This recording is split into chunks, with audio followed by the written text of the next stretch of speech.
Si nous, en tant qu'entrepreneurs, en tant que jeunes, vous nous dites que ça, l'entreprise a pas, comment on appelle ça, les marchés, les jeunes peuvent venir souscrire, on aura des marchés facilement, passer et tout. On vient, on a des marchés, à peine, vous ne nous payez pas, vous ne nous dites rien, vous venez détruire tout ce on a eu à réaliser.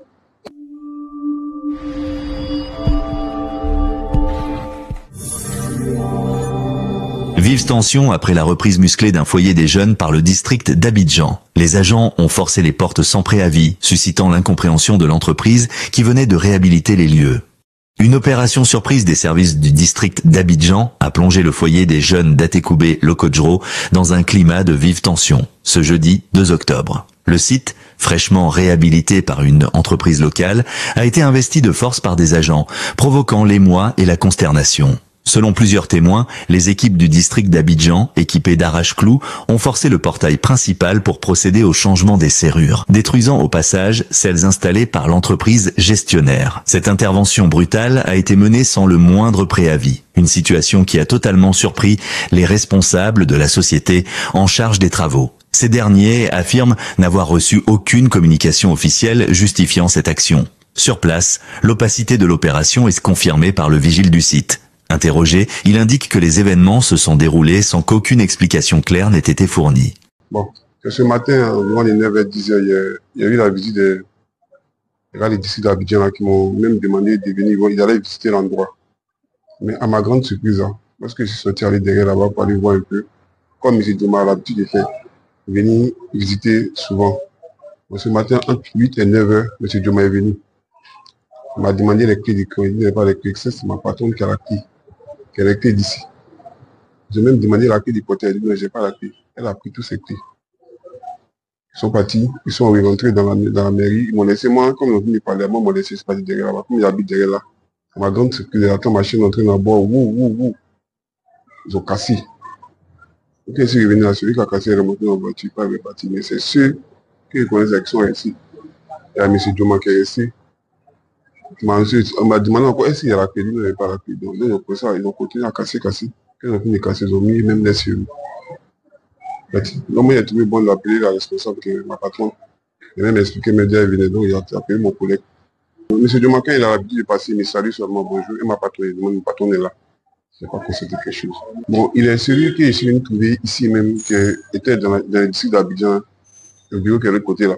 Quand madame venait prendre le coin, c'est lui qui venait de temps en temps, venir saluer, venir voir comment il travaille. Même pas laissé le temps. Quand je suis venu demander à M. Dumacan, pourquoi est-ce que vous cassez, m'a dit non, c'est pas lui.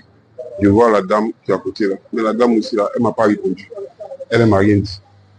Et Dumacan dit non, lui n'a rien à dire, il a mis sa main à sa poche. Bon, M. Dumacan est venu à 8h30. Mon délégation, c'est vers 9h10. Il a l'habitude de sortir, aller m'amuser un peu, tourner un peu, visiter aux alentours, s'il n'y a pas de quelqu'un qui vient dans l'environ. Et quand il est venu, il allait visiter. C'est lui qui a poussé ça. Ils ont passé, ils ont rentré. Il dit non, ça ne dure pas 10 à 15 minutes. Donc, comme il a l'habitude de venir ici 10 à 15 minutes, visiter puis partir avec les gens, il est trouvé bon d'aller à la maison. À ma grande surprise, derrière, il y a une chaîne qui est là-bas. Il est en train de voir, donc le temps de revenir. C'est lui qui a arraché un matoua. Il est parti. Il avait arraché un matoua, mais avec chose sérieuse, avec tout comme beaucoup de cadenas là. Il y avait ça. C'est un peu les trois choses que j'avais en main. Une notice en accès, mais ils ont demandé de faire sortir les trucs qui sont dedans. Parce que demain, ils allaient venir travailler. Bon, en train de me mettre la pression, et madame m'a dit que je n'ai rien touché. De laisser ça comme ça. Et même bon, ils étaient en train d'ennuyer pour déployer là-bas, ils ont déployé ça à côté là-bas. Ils ont dit d'ennuyer tout, et demain, ils vont venir travailler ici. Ils mettaient la pression, ils appelaient madame qui a dit, ah, elle ne l'a rien touché, de laisser, et même vont faire le travail. Bon. Alors, comment est-ce que ça s'est passé? Donc, il a téléphoné la clé, tous les clés qui étaient avec moi. Et lorsqu'ils sont entrés là, ils sont entrés dans les bureaux, et tous les clés, madame m'a dit de ne pas donner à quelqu'un. C'est pas elle. Donc, ils ont pris. Non, on n'a pas de cadenas. Seulement que madame a les deux cadenas qui sont ici, seulement. Elle a les deux cadenas qui sont là. Mais ici, là, c'est les clés. On ferme avec les clés, là. Elle a mis ces trucs de cassés, ils ont bâti. Tous les télécommands là, elle a arrangé ça d'un truc comme carton. Et c'est. En fait, tous les télécommands là. Non, je n'ai pas. Ils m'ont même dit non, demain, là, ils allaient venir prendre la clé qui reste ici, là, avec moi. Parce que c'était la clé à ce moment qui reste. La clé à ce moment qui est même ici. C'est tout. On a pris toutes les clés à partir. C'est Rachkou, Mato, avec les scieuses. Rachkou. Les faire, c'est pas pour casser et les musées pour travailler. On est pour travailler. Et puis les civils, tous les colonies pour travailler. C'est un peu pour les cadenas. Ce mode d'action agressif soulève de sérieuses questions sur les pratiques de l'administration abidjanaise dans ses relations avec les entreprises locales.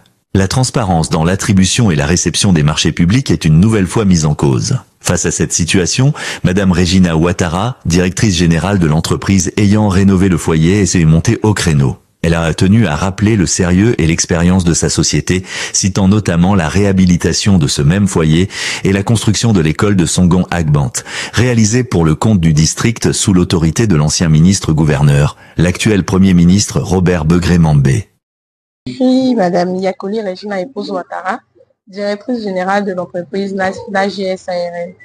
C'est moi, je suis en charge du marché de rénovation du site des foyers de jeunes de Lokojo. Depuis pratiquement 2 ans et demi, nous avons fini les travaux du site. Nous n'avons pas encore fait de réception provisoire avec le district d'Abidjan parce que les responsables devaient venir qu'ensemble ils puissent voir les travaux, l'avancée des travaux et tout. Il n'y a pas eu de réception provisoire qui ont été faits et tout. Et nous, on a simplement scellé et fermé en attente que les responsables du district puissent venir. Mais ce matin, nous avons été alertés par notre gardien de site, M. Moumouni, qui nous a dit qu'il y a des intrus qui sont arrivés sur le site. À notre entendement et à notre grande surprise, on nous fait savoir que c'est les agents du district même qui sont eux-mêmes venus avec leurs policiers pour casser les clés et mettre eux-mêmes leurs propres clés, leurs propres cadenas sur le site. Nous, on tombe des nues. On a appelé le directeur technique pour savoir ce qu'il en était. Au départ, il nous a dit qu'il ne savait pas. Pratiquement vers 14h, 13h, 14h, on l'appelle, il dit la décision vient d'en haut. D'en haut qui? Puisque nous, on a parlé avec M. Bois, on a eu le marché avec M. Bois Valérie, qui est le directeur des marchés. Qu'est-ce qu'il en est réellement? On veut savoir. Si nous, en tant qu'entrepreneurs, en tant que jeunes, vous nous dites que l'entreprise a pas, comment on appelle ça, les marchés, les jeunes peuvent venir souscrire, on aura des marchés facilement, passer et tout. On vient, on a des marchés, à peine, vous ne nous payez pas, vous ne nous dites rien, vous venez détruire tout ce qu'on a eu à réaliser. Et franchement, on ne sait plus sur quel pied se mettre. On ne sait vraiment plus sur quel pied se mettre. C'est le district, c'est les agents du district qui sont venus casser, c'est la police. On ne sait pas. On veut vraiment savoir ce qu'il en est réellement. Parce que si vraiment les jeunes entrepreneurs ne doivent plus savoir sur quel ciel se vouer et que ce sont les gens d'en haut qui doivent venir casser, on ne sait plus où on va. C'est le pouvoir en place, c'est le district, c'est le directeur, c'est le ministre, c'est le... Je ne sais pas, je veux comprendre. Ou c'est le gouverneur lui-même qui a donné les informations pour dire que non, on ne veut plus travailler avec ceux-là, qu'on détruise tout ce qu'ils ont eu à refaire. Mais qu'on nous donne notre argent, c'est le district d'Abidjan. C'est eux qui nous ont mandaté pour le projet. Il y a eu plusieurs projets qui ont été faits. Ils ont attribué des projets à plusieurs personnes. Nous, on a eu le projet de la rénovation du foyer des jeunes de Lokojo et la construction de l'école de Songon Agbant. En son temps, c'était le premier ministre qui était gouverneur du district d'Abidjan.